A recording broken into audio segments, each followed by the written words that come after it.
오늘 밤에는 역사의 주관자이신 하나님, 이런 제목으로 함께 은혜를 받고자 합니다. 사도 바울과 바나바 일행이 하나님의 성령의 보내심을 따라서 세계 선교를 시작했습니다. 그러므로 유대 땅을 떠나고 안디옥 땅을 떠나고 이제 해외로 배 타고 해외로 나가가지고 복음을 전하고 교회를 세우는 일을 시작한 것이 사도행전 13장에 나타납니다. 그들이 제일 먼저 가서 복음을 전했던 곳이 요즘 말로 사이프러스, 구브로라고 하는 섬입니다. 큰 섬입니다. 이 구브로라고 하는 섬은 바나바의 고향이기도 합니다. 여기에 가서 하나님의 복음을 증거하고 배를 타고 바다를 건너서 지금 현재로 터키 남쪽 지역, 그 터키 남쪽 지역을 사도행전 그 당시에는 어떠한 말로 표현을 했느냐, 비시디아 안디옥이라고 그렇게 표현을 합니다. 비시디아 안디옥. 그래서 그곳에서 안식일 날 회당을 찾아가서 전도 설교를 하게 됩니다. 아직까지 기독교에 대한 반감이 세계에 퍼져 있는 회당에는 아직까지 전달이 안 된 형편이니까, 같은 유대인이니까 어서 오십시오, 또 우리 유대인 백성들에게 할 말씀 있으면은 하십시오 하고 회당에서 말할 기회를 제공해 준 겁니다. 그럴 때 사도 바울과 바나바는 담대하게 복음을 전합니다. 유대인들은 해외에서 디아스포라가 돼가지고 회당을 만들어서 회당 중심으로 신앙생활을 하고 있습니다. 그들은 어릴 적부터 율법을 벌써 배워서 알고 있고 자기 나라 유대민족의 역사도 알고 있습니다. 그러므로 복음 전하기가 쉽습니다. 왜? 이미 성경을 알고 있으니까. 그 성경에서 말하고 있는 그리스도 메시아가 바로 예수님이라 이렇게 설교하기가 편했던 것입니다. 그 회당 중심으로 말씀을 증거할 때에 사도 바울은 이스라엘 역사를 꿰뚫고 하나님께서 전체 이스라엘 역사 속에서 어떻게 섭리하시고 주관하셨는가, 그걸 아주 간단하게 그들에게 강조하고 있습니다.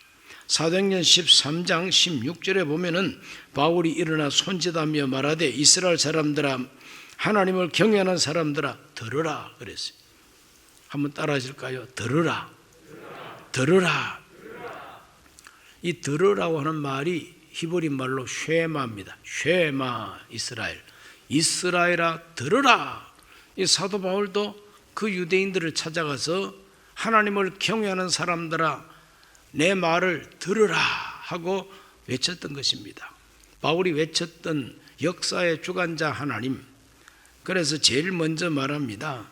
하나님이 우리 조상들을 택하시고 애굽 땅에서 나그네된 그들을 높여서 큰 권능으로 인도하여 내셨다. 이 말은 아브라함과 이삭과 야곱을 하나님이 택하시고 그 후손이 애굽에서 종로로 타는 것을 그냥 두지 아니하시고 큰 권능으로 출애굽을 시켜서 해방시키고 자유를 주셨다 이 말이죠. 그 다음에는 광야에서 약 40년간 그들의 소행을 참으시고 그랬어요. 40년간 광야 생활은 하나님이 오래오래 인내하고 참고 그 백성들을 길러내신 훈련 기간이었다는 것을 말합니다. 그러므로 택하신 하나님, 건져내시는 하나님, 이 모두가 다 역사를 주관하시는 하나님이라는 것입니다. 광야에서 40년간 오래오래 참으신 것도 하나님의 거룩한 주권이라는 것이죠. 가나안 땅 7 족속을 멸하시고 그 땅을 기업으로 주시기까지 약 450년간이라 그랬어요. 하나님은 이 가나안 땅을 기업으로 주셔가지고 450년 만에 그 땅을 차지하게 했다는 겁니다. 그 후에 선지자 사무엘 때까지 사사를 주셨다는 겁니다. 사사시대도 한 400년간 됩니다. 그렇게 아브라함과 이삭과 야곱을 택한 그때부터 사무엘 때까지 이 모든 이스라엘 역사를 주관하신 분은 하나님이시라는 것입니다. 그 하나님이 마침내 이스라엘 나라에 왕정시대를 열어주셨다고 말합니다. 왕정시대를 열어주신 하나님.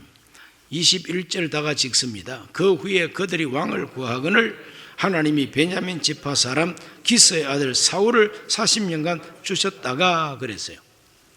백성들이 왕을 구합니다. 왕을 구할 때 하나님은 그걸 허용하셔가지고 기스의 아들 사울이라고 하는 사람을 초대 왕으로 하나님이 택하시고 그들에게 왕을 세워 주셨습니다. 그런데 왕을 세워 주신 그 하나님의 뜻을 이 사울 왕이 거역하고 무슨 짓을 어떻게 했든지 간에 22절을 다 같이 한번 읽어보면은 패하시고 다윗을 왕으로 세우시고 정언하여 이르시되 내가 이새의 아들 다윗을 만나니 내 마음에 맞는 사람이라 내 뜻을 다 이루리라 하시더니 그랬어요. 40년간 왕으로 주셨는데 하나님이 패하셨답니다. 이 패하셨다고 하는 이 말이 영어로는 removed 이렇게 말합니다. remove가 뭐냐? 사전을 찾아봤더니 이 remove라고 하는 것은 하나님이 제거해 버리시고 하나님께서 물리치시고 하나님께서 내던져 버리시고 더 이상 쓸모가 없으니까 폐기 처분하는 거, 요즘 말로는 탄핵하는 겁니다. 이렇게 해서 그 사람의 직분을 그대로 물리쳐 버리는 겁니다. 이것이 바로 패하시고 하는 말입니다. 왕을 패하신 하나님, 왕을 물리쳐 버리신 하나님, 왕을 영도 폐기해 버린 하나님, 왕을 탄핵해 버린 하나님. 이거는 백성들이 탄핵한 게 아니고 하나님이 패하셨다 그랬어요. 그러므로 하나님께서는 왕국을 세우도록 하셨지만 왕을 세우는 분도 하나님이고 왕을 패하는 분도 하나님이라. 그러므로 이스라엘 큰 역사도 하나님이 주관하시고 한 왕을 세우기도 하고 패하기도 하는 것도 하나님의 주권이라는 것입니다. 하나님이 주인이시요 하나님이 주인공이시요 하나님이 바로 역사의 주관자라 이 말인 것입니다. 22절에 보면 하나님을 다윗을 왕으로 세우실 때에 내 마음에 맞는 사람이라고 했어요. 그러므로 역사의 주관자이신 하나님 앞에서 가장 핵심적인 그와 같은 정말 역사의 열쇠가 무엇이냐? 그건 바로 하나님 마음에 맞는 것입니다. 하나님 마음에 맞는 것, 이것이 바로 역사의 주관자이신 하나님께 복을 받는 비결이요 나라가 잘 되는 비결이라는 것입니다. 하나님 마음에 맞는 사람, 이 다윗은 하나님 마음에 맞았기 때문에 하나님은 그 다윗 왕국을 축복해 주시고 가장 모범적인 왕국으로 역사에 정말 모범으로 하나님이 세워주시고 그 다윗의 후손 가운데 예수 그리스도가 오게 하셨다고 말하고 있습니다. 역사의 주관자이신 하나님 마음에 맞는 것, 이거 정말 중요합니다. 2022년 올해 3월 9일이 되면 우리 대한민국도 새로운 대통령을 뽑아서 세우는 날입니다. 투표는 우리 국민들이 합니다마는 그러나 역사의 주관자가 하나님이신데 하나님이 대한민국을 축복하기를 원하신다면 이 투표가 잘 되도록 하나님이 도와주실 줄로 믿습니다. 그러나 하나님이 대한민국이라고 하는 이 나라를 하나님이 좀 매러 때리고 징계하고 좀 더 고생시킬 그런 작정을 역사의 주관자이신 하나님이 한다면 이것이 바로 하나의 계기가 돼가지고 또 이상한 지도자가 들어서가지고 나라를 완전히 짓밟게 될 것입니다. 역사의 주관자이신 하나님, 하나님 마음에 맞는 백성이 되어야 되고 하나님 마음에 맞는 지도자가 들어서야 된다고 하는 이 커다란 명제를 앞에 두고 우리는 3월 9일까지 몰정마다 기도해야 마땅합니다. 그러므로 이 나라의 투표 속에 대통령 선거 속에 하나님의 뜻이 온전히 이루어지기를, 하나님의 선한 뜻이 우리 대한민국이라고 하는 나라에 복 주고자 하시는 하나님의 축복의 뜻이 이루어지기를 우리는 기도해야 될 줄로 믿습니다. 여기 보면 대비되는 두 사람의 이름이 나옵니다. 하나님께서 리무브 해버린, 하나님이 폐지해버린 사울이라고 하는 왕이 나오고 하나님 마음에 맞는 사람 다윗이 나옵니다. 두 사람이 비교가 돼요.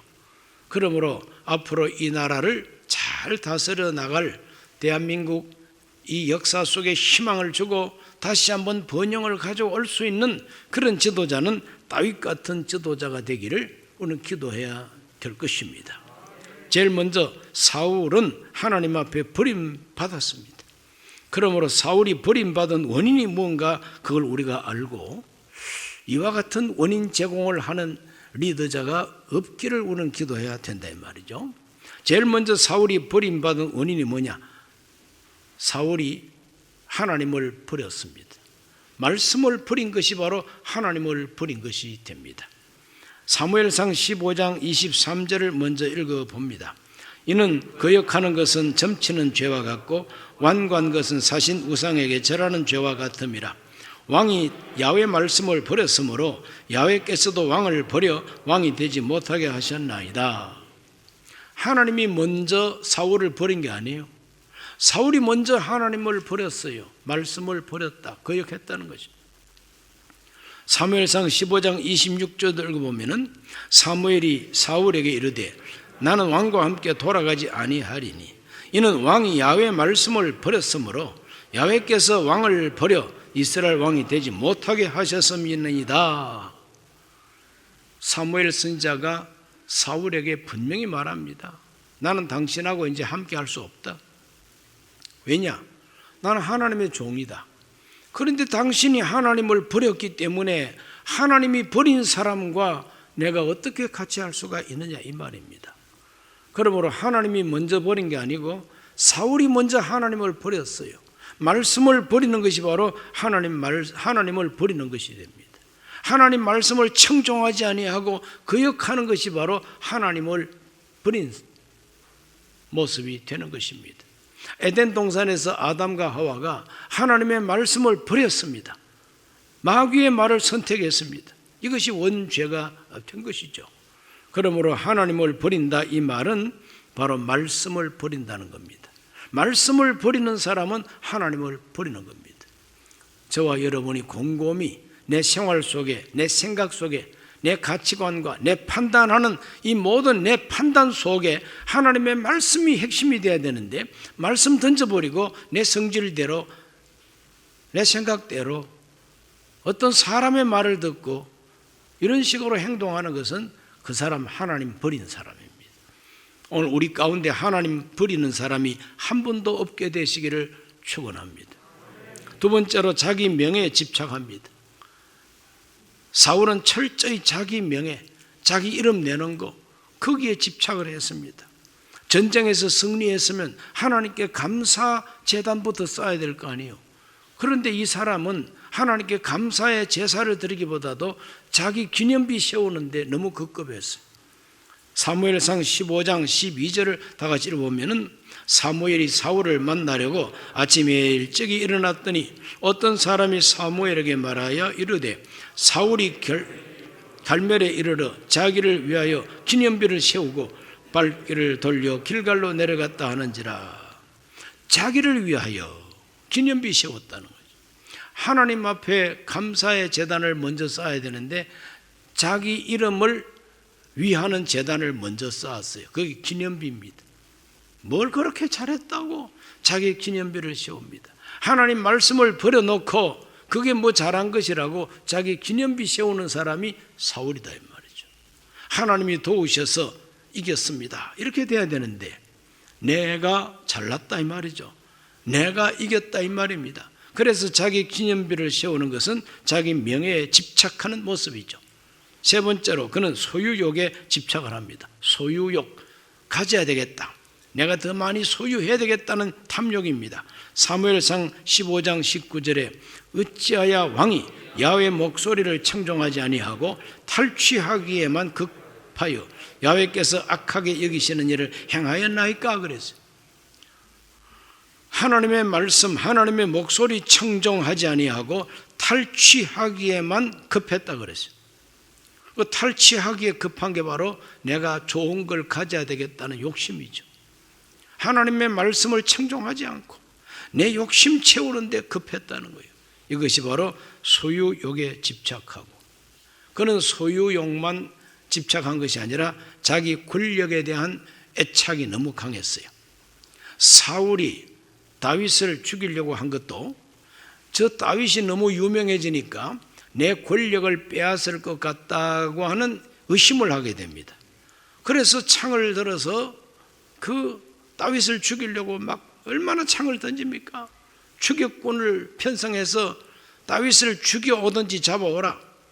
그래서 다윗은 자기 장인 어른되는 사울에게 쫓겨서 참 고생 많이 했습니다. 왜 그럽니까? 자기 권력에 대한 집착 때문에 그런 것이죠. 그리고 결정적으로 사울은 하나님께 물어보지 않는 사람입니다. 하나님께 묻지 않는 사람이에요. 하나님께 기도하지 않는 사람이란 말이죠. 하나님, 제가 어떻게 하면 좋습니까?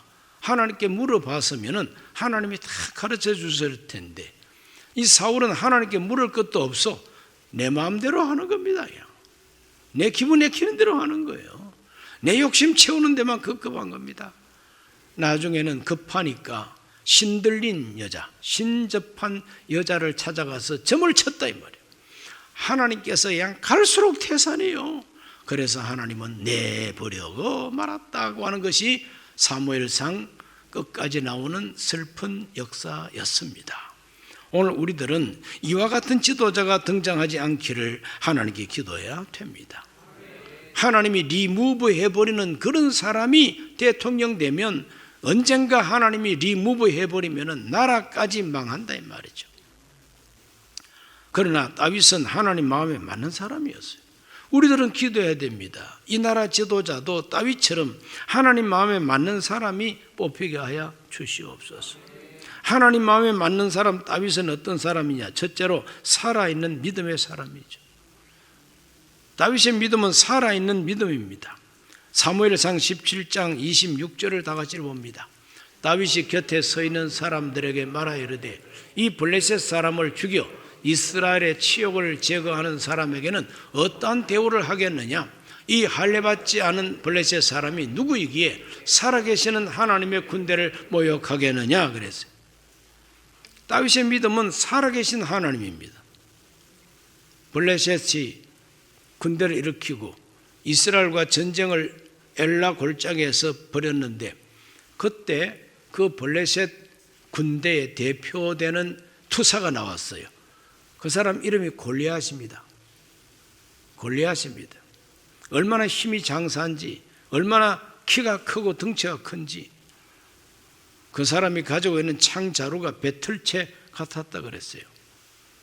투바이포라고 하는 말이 있습니다. 2인치, 8인치 되는 그냥 두껍고 그냥 굵은 그러한 판때기죠. 배틀채와 같은 것이 바로 그겁니다.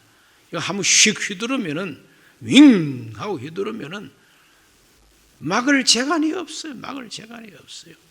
이와 같은 정말 참 용사가 블레셋 대표로 나와서 나하고 대결할 놈 나와.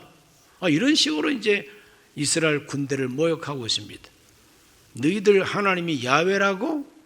야훼가 뭐 말라 죽은 게 야훼냐? 야훼 이름으로 한번 나와봐. 나하고 싸우자. 뭐 이러는 겁니다. 그럴 때 사울 왕과 그 장수들이 다 겁을 먹고 한 사람도 나갈 수가 없었어요. 한 사람도 못 나가고 떨고 있습니다. 그럴 때 다윗이 자기 형들을 면회 갔다가 그와 같은 형편을 보고 마음속에 분노가 솟아오르게 됩니다. 그 다윗의 분노가 뭐냐? 어떻게 할례도 받지 못한 저 이방인이 하나님의 살아계시는 군대, 살아계시는 하나님의 군대를 모욕할 수가 있느냐? 모욕감을 견딜 수 없다는 거죠. 하나님의 군대가 모욕을 당할 수 없다는 거죠. 살아계신 하나님의 군대가 어떻게 할례받지 못한 이방인에게 모욕을 당할 수가 있느냐? 이 모욕감을 견딜 수 없어 하는 사람이 바로 다윗입니다. 다른 사람들은 창피한 줄도 모르고 떨고 숨어 있습니다. 그러나 이 청소년 다윗은 이 모욕감을 견딜 수가 없어가지고 내가 나가서 싸우겠다는 거예요. 하나님이 살아계신데 살아계신 하나님을 믿는 믿음으로 내 목숨을 제물로 바치겠다고 하는 것이 다윗의 믿음이었다 하는 것을 사무엘상 17장이 보여주고 있습니다. 대단한 믿음이죠. 결국은 이겼죠. 살아계신 하나님이 다윗의 손을 붙들고 돌멩이를 딱 던지니까 돌멩이 2개도 안 던졌어요. 1개, 제일 먼저 돌을 딱 던지니까 하나님의 손이 함께 하니까 그 돌멩이가 총알처럼 튕겨나가가지고 골리앗의 이마박에 딱 맞았는데 돌멩이가 튕겨나오는 게 아니고 골통 속으로 들어가 버렸다 그랬어요. 저도 돌멩이 맞아봤어요. 어릴 때. 돌멩이 맞으면 막 골이 띵 하고 눈에 불이 번쩍합니다. 그러나 이게 안 깨졌다고 저는 안 깨졌어요. 절벽에서 떨어져서는 한번 깨져봤습니다. 자, 이 돌멩이 맞아서 그 돌멩이가 뼈를 뚫고 들어가는 법은 없어요. 그런데 골리앗은 돌멩이가 골 속으로 들어갔어요. 그 어떻게 어린 소년이 던졌는데 무슨 힘이 그렇게 셌을까? 하나님이 잡아주셨으니까. 이게 바로 살아있는 믿음입니다. 오늘 저와 여러분도 하나님은 살아계시다고 믿으시기를 바랍니다. 하나님이 살아계신데 왜 내 기도가 응답이 안 될까? 하나님이 살아계신데 왜 내 병을 안 고쳐줄까? 하나님이 살아계신데 왜 내 이 안타까운 인생 문제가 해결이 안 될까? 낙심할 때가 있습니다. 절망할 때가 있습니다. 그러나 우리는 끝까지 믿어야 됩니다. 그래도 하나님 살아계십니다. 내 기도가 빨리 응답이 안 되더라도 하나님은 살아계시다고 믿으시기 바랍니다. 뭐가 잘못됐으면 내가 잘못됐지 하나님이 잘못된 게 아니라고 믿으셔야 됩니다. 모든 일은 지나놓고 보면 하나님의 뜻이라고 하는 것을 알게 되기 때문에 그렇습니다. 두 번째로 이 다윗은 하나님께 물어보는 사람이었어요. 하나님께 묻는 사람이 다윗입니다. 다윗은 어려울 때일수록 하나님께 물어본 사람입니다. 다윗이 사울의 추격을 받아가지고 아둘람 굴에 숨어가지고 살았습니다. 사람들이 소문을 듣고 아둘람 굴로 사람들이 다윗을 찾아왔는데 한 400여 명이 찾아왔다 그랬어요. 그 400여 명 가운데에서는 남자 여자 아이들도 있었지만 용사들이 포함되어 있었어요. 사울이 다스리는 이스라엘 나라에서 정말 자기 공로가 인정도 받지 못하고 빚지고 억울한 사람들 다윗을 찾아왔습니다.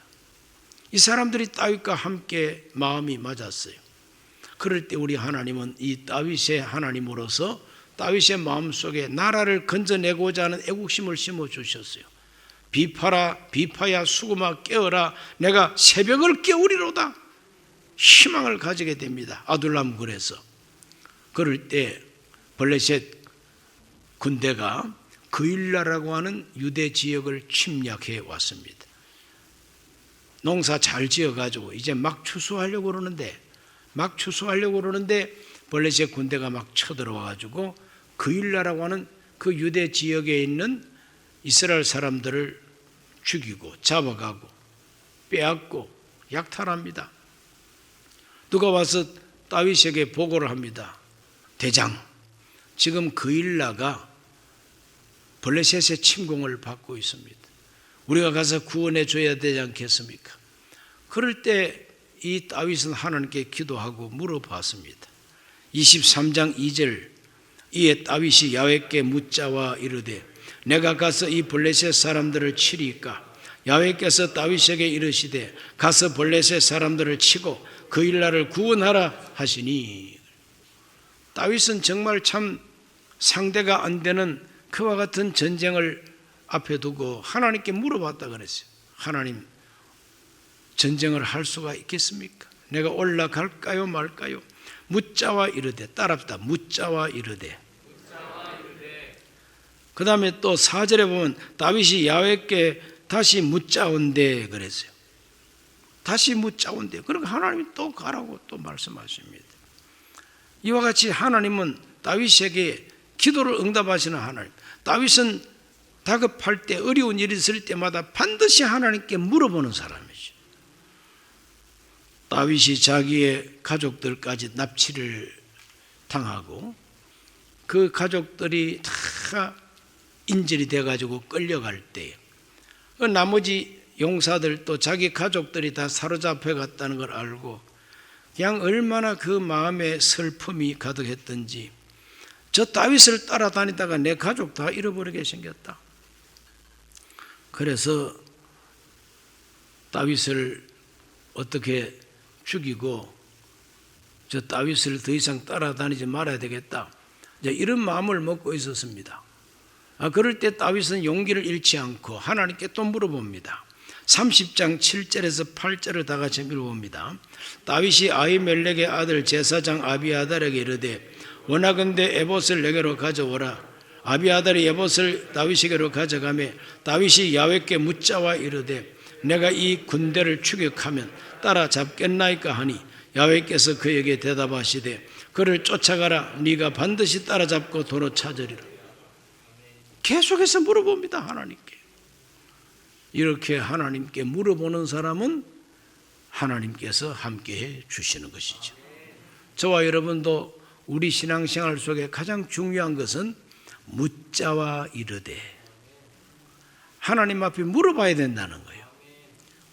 물어보는 기도, 하나님께 물어보는 그 모든 부르짖음, 이것이 묻자와 이르되입니다. 잊어버리지 맙시다. 따라합시다. 묻자와 이르되. 묻자와 이르되. 무슨 일을 만나든지 묻자와 이르되 물어봅니다. 그러면 하나님이 함께해 주세요. 그래 다윗은 이렇게 하나님께 늘 물어보는 사람이기 때문에 어디를 가든지 이기게 하시니라, 이렇게 되어 있어요. 하나님께 물어보고 하나님께 질문하면서 사는 사람은 어디 가든지 이기고 뭘 하든지 이깁니다. 세 번째로 다윗은 다급해도 하나님을 의지했습니다. 사무엘상 30장 6절을 다 같이 읽어봅니다. 백성들이 자네들 때문에 마음이 슬퍼서 다윗을 돌로 치자 하니 다윗이 크게 다급하였으나 그의 하나님 야훼를 힘입어 용기를 얻었더라. 다윗이 참 너무너무 다급합니다.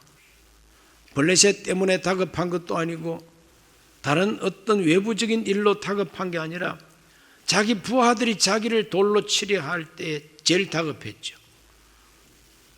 동맹을 하고 정말 참 함께 죽기 살기로 결의한 이 사람들이 이제는 다윗을 죽일 작정을 하고 돌멩이를 가지고 치려고 합니다. 얼마나 다급합니까? 그러나 다급하더라도 다윗은 하나님을 의지했다 그랬어요. 자기 하나님을 의지했다 그랬습니다.